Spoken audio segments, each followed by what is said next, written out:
Twins dropped the rubber match game 3 versus the Mariners in walk-off fashion today. Bottom of the ninth, Mariners get the game-winning single. Julio Rodriguez scores, final score 2-1. Full deep dive coming up next on the Minnesota Twins Postcast. This is the Twins Postcast, your instant game reaction for the Minnesota Twins. Part of the Locked On Podcast Network, your team every day. What's going on? Back in the lab, back at another Minnesota Twins Postcast right here on the Locked On Sports Minnesota Network. Your team every day. Luke Inman at Luke_Spinman. Main man, Sweet Lou Hennessey. Give him a follow. He's on X at Sweet Lou MN, Twins expert over at Zone Coverage MN as well. Just when it looked like, Lou, the Twins were destined for extra innings for third straight day. They give up the game-winning hit. They lose in another walk-off back-to-back nights. It seems like just playing a normal game for this team, it's not enough anymore, man. It's not enough. Win or lose, it's just got to be dramatic now. Exactly. There's something in the air in Seattle. I don't know, man. It was a very competitive series. Really fun to watch, honestly. I mean, two really good teams duking it out. It was a hell of a series, and unfortunately, the Twins came out on the losing side of it, but very competitive top to bottom for sure. Yeah, lots to get into. Biggest turning point from tonight, plus Oakland A's preview. Yeah, Twins staying on the West Coast tomorrow for 4. Joe Ryan on the mound for Game 1. But first, quick reminder, today's episode brought to us by Game Time. Game Time, download that Game Time app, create an account, use code LOCKEDONMLB for $20 off your first purchase. All right, so quick little recap here. Game 3 for all the marbles. Chris Paddack on the mound, absolute gem. 8 innings, just 1 run. 4-hitter, 10 Ks. Again, he was lights out. He was fantastic. Problem was, as we've seen plenty of times this year for these starting pitchers, couldn't get any run support. Carlos Correa, 2 chances with runners in scoring position today with 2 outs. One earlier in the 3rd inning, the next in the top of the 8th inning with 2 on. Comes up empty both times. Twins down 1 in the top of the 9th, last chance. Harrison Bader comes up with a huge game-tying sac fly. And again, at that point, it was like, okay, just when it looked like we might go to extras again, Griffin Jax gives up the game-winning hit. Julio Rodriguez scores the game-winning run. And Twins lose this one 2-1. 31-27 now on the year. 30 innings of ball played for the Twins in 3 days, and back-to-back walk-off losses now as well. Biggest takeaways, 8 topics. I guess what just kind of stuck out the most today? Oh, I mean, the sheriff stuck out the most today. Yeah. I mean, Chris Paddack got to be up there for the best start of his career, I gotta think, considering the competition, considering where the team was at and having a pretty depleted bullpen. He did exactly what they needed and more. I mean, just an absolute career day for him. So all the props to him. He almost joined that rare territory of complete game loss. You know what I mean? Like, we don't see those too often anymore. Maybe back in the olden days before relief pitching became such an important part of the game. But wow, Chris Paddack, unbelievable. Sad he didn't get the W. Yeah, no doubt. Biggest turning point coming up. Time to reveal where the game was won or lost. It's the turning point. Yeah, you can't. I mean, really, I know everybody loves the long ball, Lou. You can't call it a boring game, though, if you just appreciate good baseball, good pitching. It was just a low-scoring affair we had. Not a lot of fireworks, not a lot of action. Again, Twins down 1-0 for most of this game. They end up tying it back up. Biggest turning point from your lens today was when and why? I think it's in that last inning there, the throwing error from Ryan Jeffers that allowed Julio Rodriguez to go from second to third. If the hit that followed, chances are he would have scored anyway, but that just felt like a big momentum shift, especially for Griffin Jax, who has been worked really, really hard, especially as of late. He's looked really good, and this one slipped away, but I think that throwing error is probably the turning point overall. Yeah, no doubt. Well said. Plenty more deep dive from this one. Twins top prospects inside MLB's top 50. That's all coming up right after this. Quick reminder, today's episode brought to us by FanDuel. FanDuel, America's #1 sportsbook, an official sportsbook partner of the MLB. Right now, FanDuel is giving you a chance at a huge return, $200 in bonus bets guaranteed when you win your first $5 wager. Why I love FanDuel? When you get the hunch in the middle of the game, you can go check out the latest stats. You can view live play-by-play, all on the same page where you place your bets. Again, $200 in bonus bets guaranteed when you win your first $5 bet. Go check it all out over at FanDuel.com. Give some MLB future action while you're there. Twins sitting at plus 180 right now to win the AL Central. It's all sitting up over at FanDuel.com. Again, check it all out over at FanDuel.com. You get $200 in bonus bets guaranteed when you win your first $5 wager. FanDuel, America's #1 sportsbook, an official sportsbook partner of the MLB. All right, before we get into the Twins' top 50 prospects, nerdy stat of the daytime. You got any crazy stat or maybe fun analytic Twins related today? What do you got laid on us?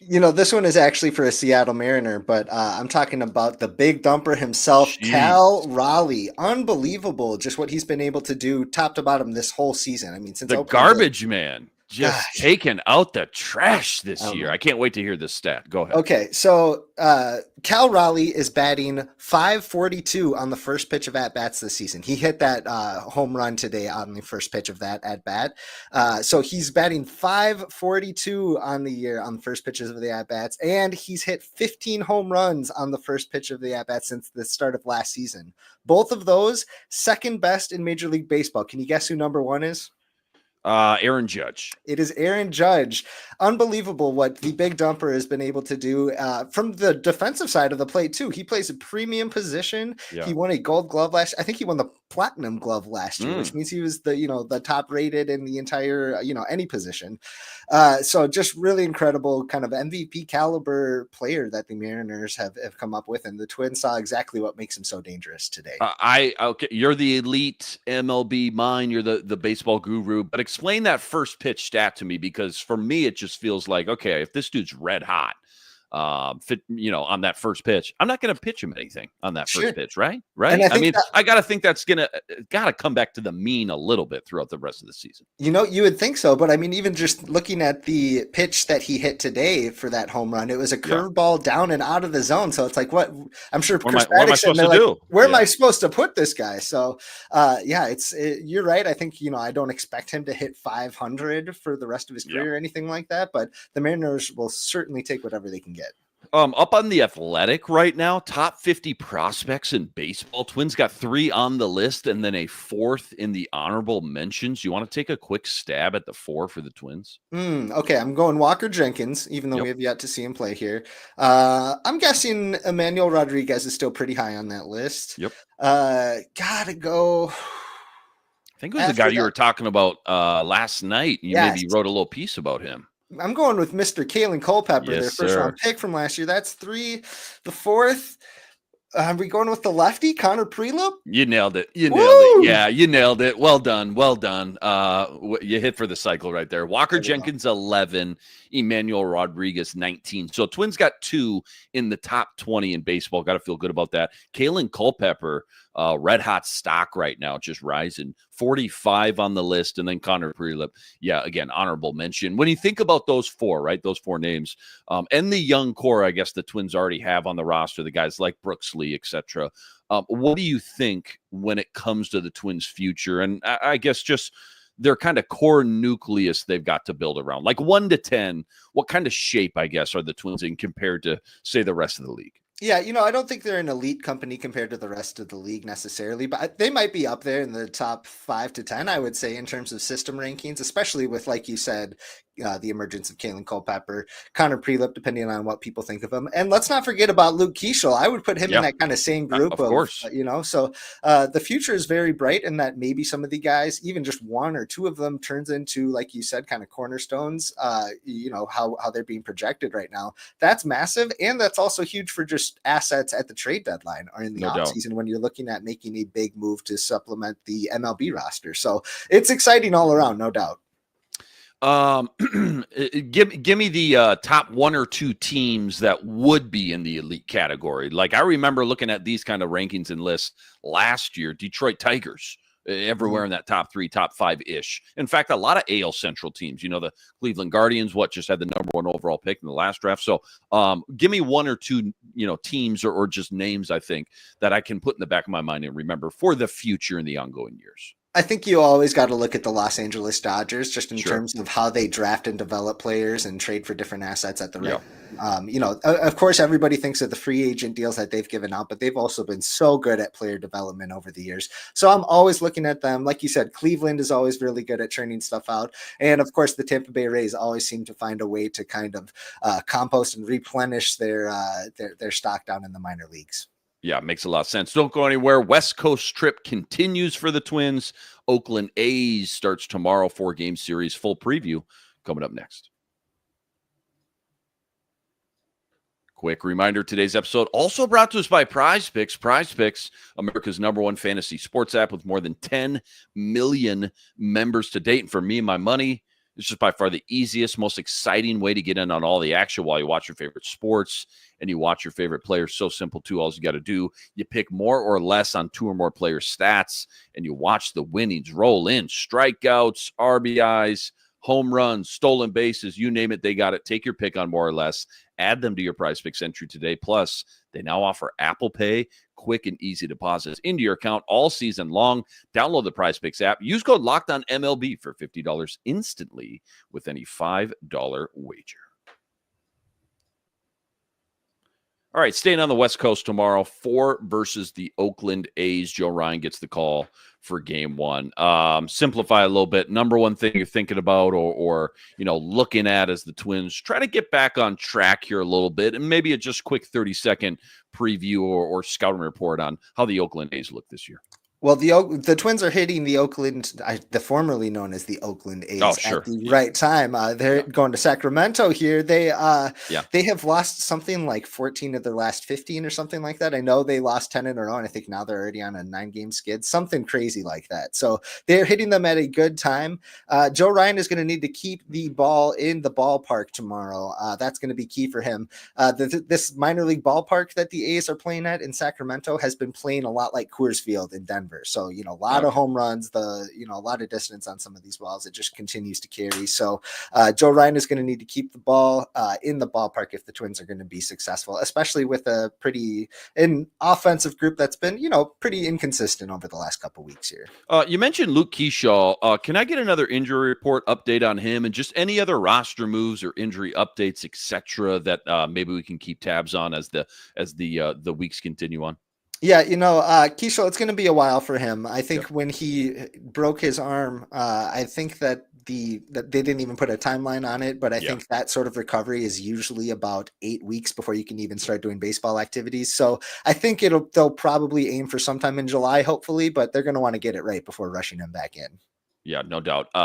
Sacramento A's, 6 in a row they've dropped for sure. So definitely bottom of the barrel. Anything else going on around the league? Again, 2-month sample size.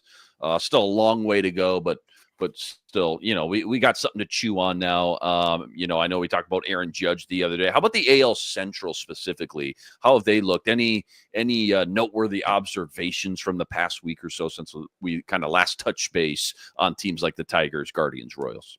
Yeah, the Tigers are certainly still the best team in the division. At least they've shown that in the first couple months of the season here.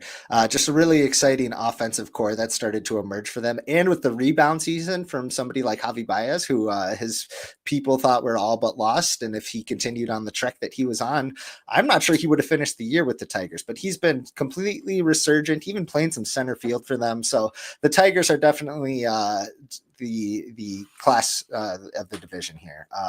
After that, the Royals and the Guardians are kind of in similar territory with the Twins, with the only thing is that the Twins are maybe a little bit hotter, like you said. And the Chicago White Sox, we'll call it a development year for them. I think currently at the standings, if you go check out the MLB standings, whoever would, if the playoffs were to, start today, right? If the season were to end today, the second place team in the Central would have the first wild card spot. Just kind of shows just how competitive this AL Central has become this year already, just through the first 2 months. Twins lose the rubber match in Game 3 today. Final score 2-1. Walk-off loss for Griffin Jacks. 31-27 now on the year. Huge shout out, though, to all you guys, all the everydayers out there that always make us your first listen. All you guys coming in the chat with us from game to game. Make sure you like and subscribe. Go check out all Sweet Lou's work on X at Sweet Lou MN, plus all the work he's always ripping up over at ZoneCoverageMN.com as well. Luke Inman on X at Luke_Spinman. Again, Oakland A's on deck tomorrow, 9:05 first pitch. We got Joe Ryan on the mound. Catch you right here, same time, same place. But until then, signing out.